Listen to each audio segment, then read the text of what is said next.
थोड़ा सा उनको भ्रमित करके अखिलेश यादव ने भारतीय जनता पार्टी से दूर रखा, लेकिन बाद में जब परिणाम आया और जब उनके ही समाज ने उनको तिरस्कार करना शुरू किया तो उनकी समझ में आ गया कि भारतीय जनता पार्टी में हमारा भविष्य सुरक्षित है और हमारे समाज का भविष्य सुरक्षित है। इसी वजह से भारतीय जनता पार्टी ने इनका जो आवेदन उसको स्वीकार किया और बहुत जल्द इस पर जो है जो 17 जिलों में, जो 15 जिलों में सर्वे कराया गया है, जिसमें ये लगा है कि इनकी जाति के लोगों को जो है एसटी में लगाया जाए और उनके लिए जो एक अलग से जो है आयोग बनाने की भी बात चल रही है, तो उस तरीके से इनके लिए काम किया जाए और इनका जो समाज है उसको जो विश्व पटल पर लाया जाए।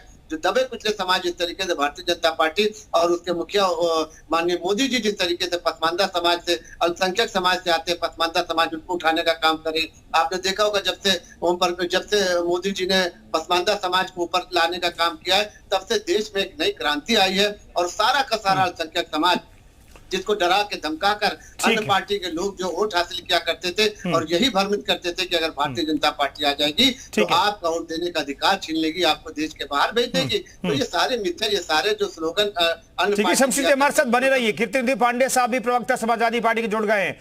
पांडे साहब, राजभर समाज को अब एसटी का दर्जा दिलाने की कवायद शुरू की गई है, आपका रिएक्शन, समाजवादी पार्टी का रिएक्शन?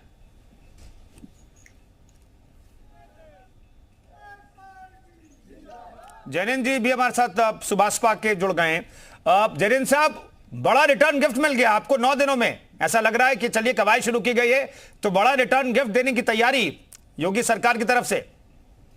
नहीं कुंदन भाई, ऐसा नहीं है कि बड़ा रिटर्न गिफ्ट मिला है। हमारा मतलब पिछले 20 साल से 2002 से हमारी पार्टी का गठन हुआ है और हमारी तब से कुछ मांगे नहीं है, उनमें से ये एक मांग महत्वपूर्ण मांग है और इसके ऊपर माननीय योगी जी ने और माननीय भाजपा सरकार ने एक्शन लिया है और इसको आगे बढ़ा रही है। इसके लिए हम उनको बहुत बहुत धन्यवाद देते हैं। बेशक हम गठबंधन के साथी हो गए हों, हमने गठबंधन कर लिया हो, लेकिन आपको ये समझना पड़ेगा कि इससे जो उत्तर प्रदेश की 7% आबादी है, जिसे आप बहुत सारे चैनल, आप ही नहीं, बहुत सारे चैनल ये बताते हैं कि 4% आबादी है उनको फायदा मिलेगा। नहीं, ऐसा नहीं है। अगर आप जब बोलते हैं कि पूर्वांचल की 18 से 22% आबादी भर और राजभर की है ओबीसी में, ठीक है, तो उस समय जब आप कैलकुलेट कर जी, चले जैनेन्द्र जी से वो लगभग 7% आई, तो आपको ये समझना पड़ेगा कि इतनी बड़ी आबादी का भाजपा सरकार कल्याण कर रही है और ये हमारे नेता माननीय ओम प्रकाश राजभर जी का 20 साल का अथक परिश्रम है जिसकी वजह से ये धरातल पे उतर रहा है। नहीं, लेकिन ये मामला अटका क्यों था जैनेन्द्र जी, मैं जानना चाहता हूं, क्योंकि जो समाज की तरफ से हाईकोर्ट में लड़ाई लड़ी गई, कानूनी लड़ाई लड़ी गई, उसमें यह भी कहा गया कि केंद्र ने 11 अक्टूबर 2021 को पत्र लिख करके राज्य सरकार से भर एवं राजभर जातियों को अनुसूचित जाति और जनजाति में शामिल करने के लिए प्रस्ताव मांगा था, लेकिन प्रस्ताव अब तैयार किया जा रहा है। इतना वक्त क्यों लग गया, इसके पीछे की वजह क्या लगता है आपको? देखिए, मैं आपको बता देता, समाजवादी पार्टी के टाइम में क्या था, 2005 में, आप पूरी बात सुनिएगा, 2005 में माननीय नेताजी ने 17 जातियों को ओबीसी से एससी में शामिल करने का एक मतलब कागज पर, सादा कागज पे एक नोटिस निकाल दिया। हाई कोर्ट ने उसको रिजेक्ट कर दिया। इन्होंने दोबारा से धोखा दिया, 17 जातियों को दोबारा से इन्होंने 2016 में माननीय अखिलेश जी ने एक कागज पे लिख के निकाल दिया, लेकिन कोई भी जातियों को जैनेन्द्र जी का फ्रेम चला गया है, जैनेन्द्र जी से फिर से बातचीत करने की कोशिश करेंगे। ठीक है, कहिए सर, आपको फ्रेम मिल रहा है दोबारा से, जल्दी से। तो केंद्र के पास जब प्रस्ताव भेजा गया तो उसके बाद ही ये सारी प्रक्रिया होती है।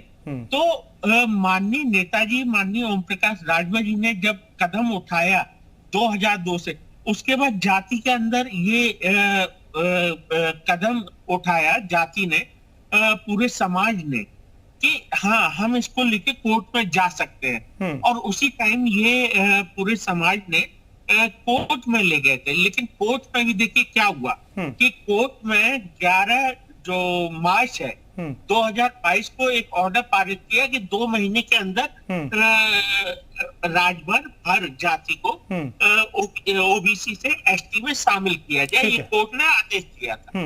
लेकिन अभी तक नहीं हो पा रहा था। उसका कारण ये था कि बहुत सारी तकनीकी परेशानियां होती हैं और बहुत सारी तकनीकी दिक्कतें होती हैं। ठीक है, जब शामिल हो गए हम एनडीए के साथ, तो नेताजी तो सरकार अब प्रोएक्टिव हो गई है।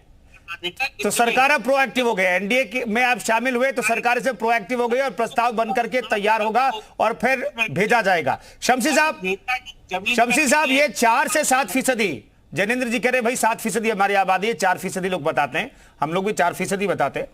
तो ये 4 से 7% आबादी आपके साथ जुड़ गई एक तरीके से 2024 के मद्देनजर। अगर ये प्रस्ताव पास हो जाता है, केंद्र की मोहर लग जाती है, एसटी में भर और राजभर समाज अगर शामिल कर लिया जाता है तो।